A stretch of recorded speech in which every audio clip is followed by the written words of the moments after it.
नमस्कार दोस्तों, मेरा नाम है अंशुमन नायक और आप सभी का बहुत बहुत स्वागत है इंडियन डिफेंस न्यूज की डिफेंस टॉक सीरीज में, जहां पर हम रोज नए नए डिफेंस अपडेट्स के बारे में बात करते हैं। तो चलिए देर न करते हुए आज की वीडियो शुरू करते हैं।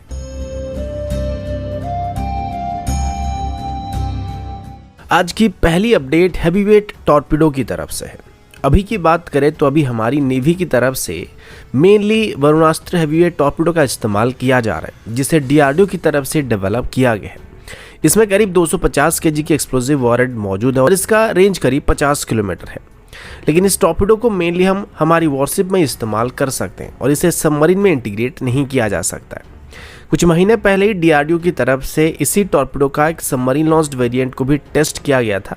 अभी पता चला है कि डीआरडीओ की तरफ से अभी दरअसल वरुणास्त्र टॉर्पीडो के बदले इसकी एक बेहतर वेरिएंट को बनाने की कोशिश किया जा रहा है, जिसका नाम ऑफिशियली तक्षक बताया जा रहा है। इसे वरुणास्त्र से डिराइव किया जा रहा है और ये एक fibre optic wire guided torpedo होने वाला है, जिसकी लेंथ करीब 6.4 मीटर होगा और इस वजह से इसको सबमरीन में फिट किया जा सकता है। इसमें ring laser gyro inertial navigation system और साथ ही साथ जीपीएस सिस्टम का भी इस्तेमाल किया जाएगा, जो कि इसको बेहतर एक्यूरेसी को प्रोवाइड करने वाला है। साथ ही इसकी रेंज एग्जिस्टिंग वरुणास्त्र टॉर्पीडो के मुकाबले बेहतर होने की बात किया जा रहा है। हालांकि इसका रेंज एग्जैक्टली कितना होगा ये बताया नहीं जा रहा, लेकिन ये बताया जा रहा है कि इसका रेंज 50 किलोमीटर ज़्यादा होने वाला है। फिलहाल इंडियन नेवी को अपनी सबमरीन से इस्तेमाल करने के लिए अभी हैवीवेट टॉर्पीडो की काफ़ी ज़रूरत है, जिसके लिए हम पिछले कई सालों से कोशिश कर रहे हैं, लेकिन अभी तक कुछ ना कुछ कारण की वजह से डील आगे नहीं बढ़ पाए। नेवी अभी मेनली ब्लैक सैक टॉर्पीडो को एक्वायर करना चाहती है, लेकिन अभी तक ये डील आगे नहीं बढ़ रही, जिस वजह से अगर इसी समय के अंदर डीआरडीओ की तरफ से सेम स्टैंडर्ड की एक हैवीवेट टॉर्पीडो को हमारे सबमरीन के लिए डेवलप कर लिया जाता है, तो हम इम्पोर्टेड सिस्टम के बदले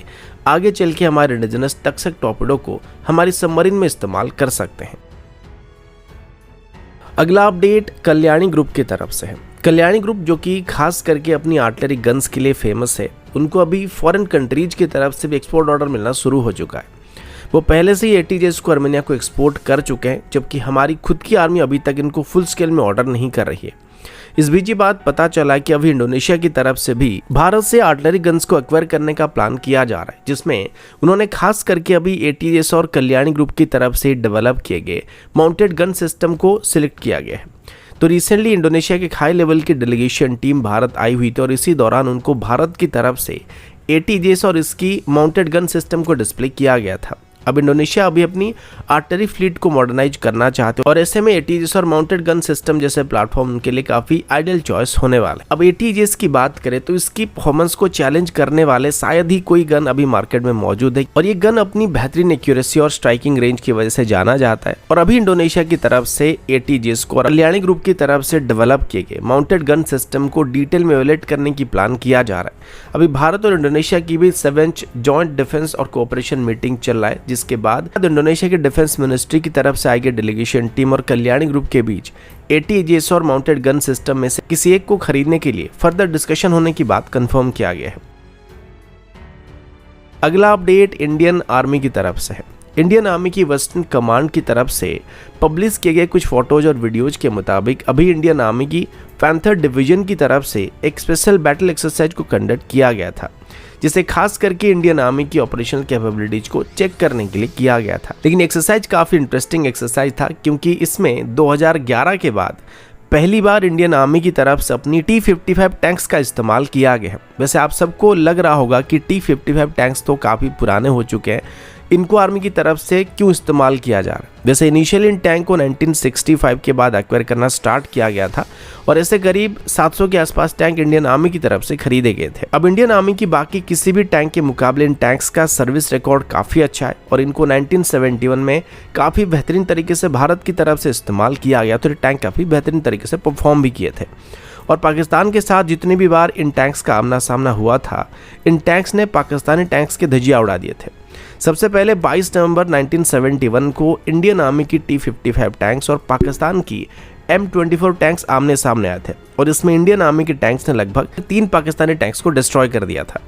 इसके बाद 10 और 11 दिसंबर 1971 को भी ये पाकिस्तानी टैंक के साथ आमने सामने आए थे, जिसमें 9 पाकिस्तानी M47 टैंक्स को डिस्ट्रॉय कर दिया गया था और जिसमें हमारा एक भी टैंक डिस्ट्रॉय नहीं हुआ था। इसके बाद जंग खत्म होते होते बैटल ऑफ बसंतर में इंडियन आर्मी की T-55 टैंक्स ने लगभग 46 M48 टैंक्स को डिस्ट्रॉय कर दिया था और इसमें हमारे लगभग 10 टैंक नष्ट हो गए थे। तो ये टैंक्स इंडियन आर्मी के लिए काफ़ी हिस्टोरिक टैंक है। अब जब इंडियन आर्मी की तरफ से T-72 टैंक्स को अपनी सर्विस में शामिल करना शुरू किया गया तो ये टैंक्स फ्रंट लाइन से हमारी सेकेंड लाइन ऑफ डिफेंस की तरफ शिफ्ट हो गए थे। उसके बाद जब T-90 टैंक्स को इंडक्ट किया गया तो उसके बाद इनको सेकेंड लाइन ऑफ डिफेंस से थर्ड लाइन ऑफ डिफेंस में शिफ्ट कर दिया गया था। और कहा जाए तो अभी के हालात में ये पूरी तरीके से आउटडेटेड हो चुके हैं, जिस वजह से 2011 में इनको एक्टिव ड्यूटी से रिटायर कर दिया गया था। लेकिन फिर 2017 में इंडियन आर्मी की तरफ से इनमें से कुछ टैंक्स को वापस एक्टिव ड्यूटी में इस्तेमाल करने का फैसला किया गया था, लेकिन इस बार इनको अलग तरीके से डिप्लॉय किया गया। दरअसल इस बार इंडियन आर्मी की तरफ से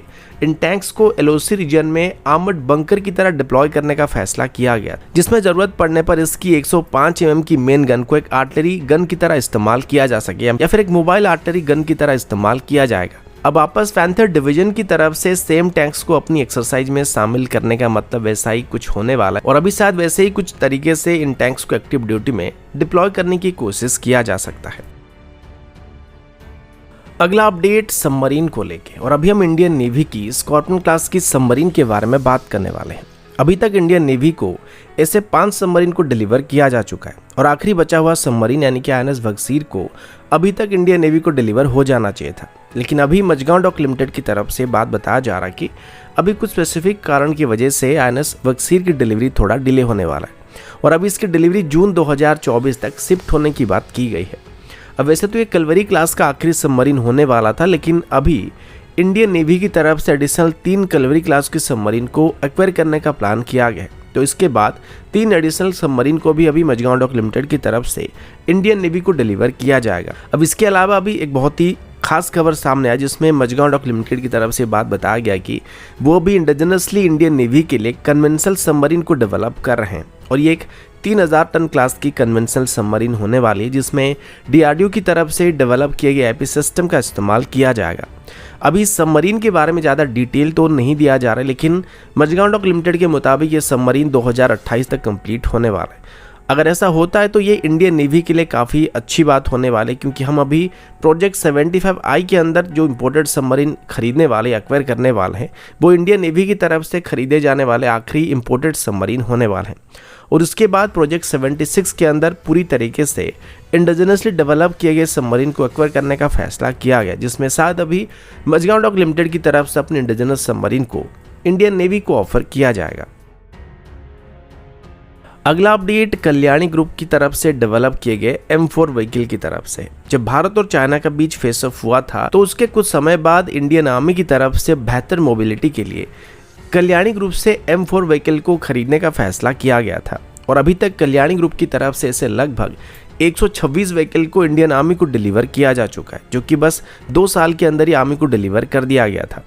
पिछले 2 सालों में इन व्हीकल को ऑपरेट करने के बाद इंडियन आर्मी की तरफ से अब इन व्हीकल को और भी ज़्यादा मात्रा में खरीदने का फैसला किया जा रहा है। ये एक क्विक रिएक्शन फाइटिंग व्हीकल है, जिसे लगभग सभी तरह के रीजन में आसानी से ऑपरेट किया जा सकता है। साथ ही व्हीकल स्मॉल आर्म से प्रोटेक्शन प्रोवाइड करने के साथ साथ अगर इसकी व्हील के नीचे 10 kg की TNT ब्लास्ट होता है तब भी ये व्हीकल इसको झेल सकता है और साथ ही अगर इसमें साइड में भी अगर 50 kg के आसपास ID ब्लास्ट होता है तब भी ये व्हीकल के अंदर जो हमारे सोल्जर मौजूद रहेंगे वो सुरक्षित रहने वाले।